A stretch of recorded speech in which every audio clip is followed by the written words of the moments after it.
Selamat Bapak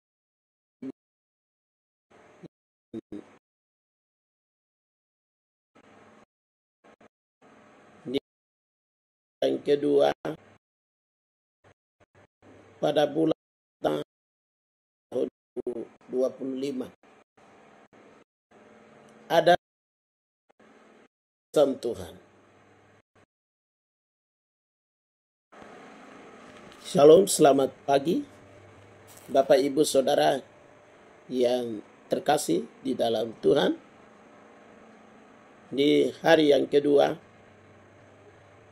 pada bulan pertama dari tahun 2025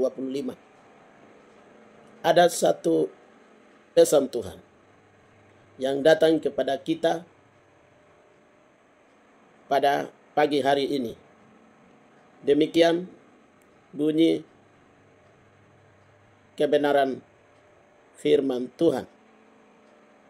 Bersukacitalah dalam pengharapan, sabarlah dalam kesesakan, dan bertekunlah di dalam doa. Sekali lagi saudaraku, bersukacitalah dalam pengharapan, sabarlah dalam kesesakan, dan bertekunlah dalam doa. Memberikan kesimpulan bahwa menghadapi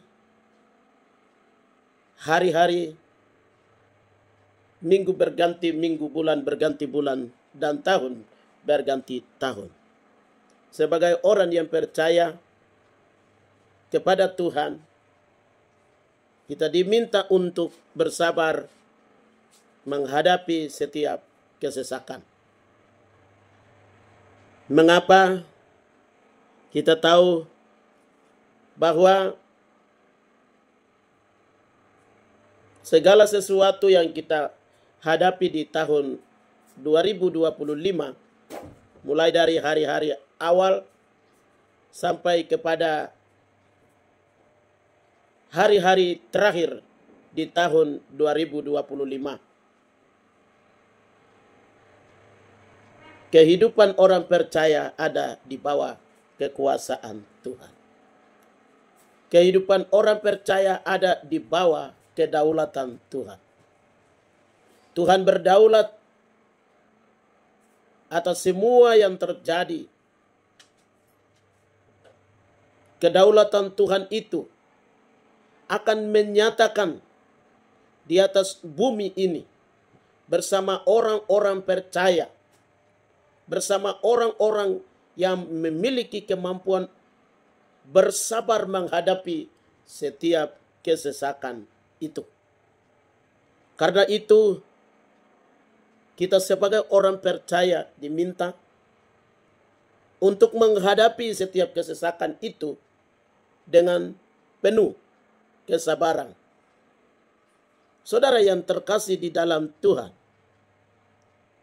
dengan jelas dan pasti, di tahun-tahun yang akan datang, di bulan-bulan, minggu-minggu, dan hari-hari yang akan datang, ada banyak tantangan akan menimpa di dalam kehidupan kita.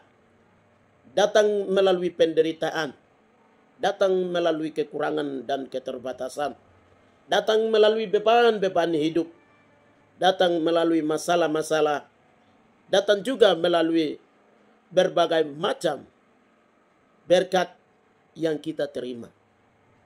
Nama baik, bahkan juga di dalam segala tugas dan tanggung jawab yang sedang kita jalani, akan datang berbagai macam kesesakan. Sebagai orang-orang yang percaya kepada Tuhan, sebagai orang-orang yang percaya dan hidup sebagai orang-orang yang beriman, kunci kehidupan bagi orang percaya itu adalah sabar. Sebab semua kesesakan, setiap cobaan dan godaan yang kita hadapi di hari-hari depan tidak melebihi iman yang kita miliki. Saudara yang terkasih di dalam Tuhan, tidak melebihi kekuatan yang kita dapat dari Tuhan. Kalaupun orang percaya di dalam hari-hari hidupnya penuh dengan berbagai macam cobaan dan godaan. Tetapi setiap tantangan hidup, masalah hidup, persoalan hidup akan datang. Tidak melewati batas-batas kekuatan kita, tidak melewati kemampuan-kemampuan khusus yang kita miliki untuk menghadapi setiap kesesakan yang kita hadapi. Bapak, Ibu, Saudara sekalian yang dikasihi oleh Tuhan, sebagai orang percaya, setiap masalah dan persoalan itu adalah salah satu tanda membuktikan bahwa diri kita adalah orang percaya kepada Tuhan, pencipta langit dan bumi, serta segala seisinya. Allah yang berdaulat, kepadanya kita berkarya, dan kepadanya lah kita sudah mengaku bahwa saya adalah salah satu dari orang percaya yang lain di seluruh dunia ini untuk mengiring dia. Itu sebabnya, saudara yang terkasih di dalam Tuhan, banyak sekali tantangan akan datang, tetapi kita tidak boleh takut dan khawatir. Semua yang kita hadapi ini sudah dialami terlebih dulu, sudah termakan kuasa kesesakan itu melalui penderitaan, melalui tanggungan yang dilakukan oleh Yesus Kristus di tengah dunia ini.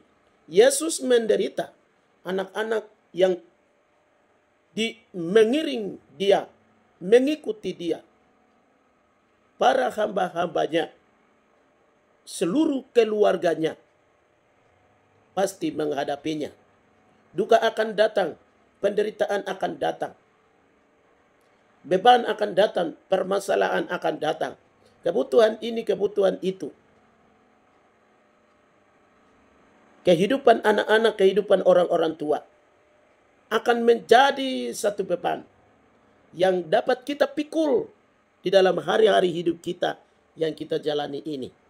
Itu sebabnya salah satu kunci kehidupan, menghadapi kehidupan kesesakan ini adalah tidak mengeluh. Tidak mengeluh. Kita juga tidak susah dan sedih. Orang percaya pasti ada jalan keluar. Firman Tuhan akan memberitahukan kepada kita kemana kita harus pergi dan apa yang harus kita buat. Di tengah kesesakan dunia, firman akan berkuasa. Firman itu dulu ada, sekarang, dan dunia yang akan datang. Firman Tuhan itu adalah ya dan amin. Kelemahannya adalah orang percaya tidak pergi kepada firman Tuhan. Mengawali tahun 2025, jangan lupa saudara membaca dan merenungkan firman Allah di saat-saat, di celah-celah kesibukan, di celah-celah kehidupan yang sedang kita jalani ini. Luangkan waktu untuk membaca dan merenung setiap kebenaran firman Tuhan. Adalah tempat untuk kita mendapat ketenangan. Adalah tempat untuk kita mendapat jawaban. Adalah tempat untuk kita bisa mendapat jalan. Adalah tempat untuk kita bisa mendapat sukacita. Jika kita bertemani terus dengan kebenaran firman Tuhan, Tuhan akan menempatkan kita seolah-olah di tengah padang yang berumput hijau. Tuhan akan membuat hidup kita sama seperti pohon yang ada di tepi sungai. Tuhan akan membuat kita menjadi garam dan terang di tengah dunia kesesakan ini. Kita tidak akan terus menangis, tetapi kita menjadi agen untuk mendamaikan dunia. Kita akan menjadi agen guru yang baik.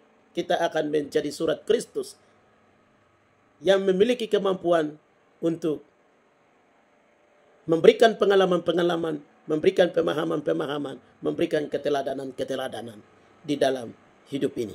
Kiranya Tuhan Yesus memberkati kita sekalian, dan firman Allah bersabda dan berbicara kepada kita, sabar di dalam kesesakan adalah kunci kemenangan, awal dari kunci kemenangan menghadapi kehidupan dunia yang penuh dengan tantangan ini. Tuhan Yesus memberkati saudara.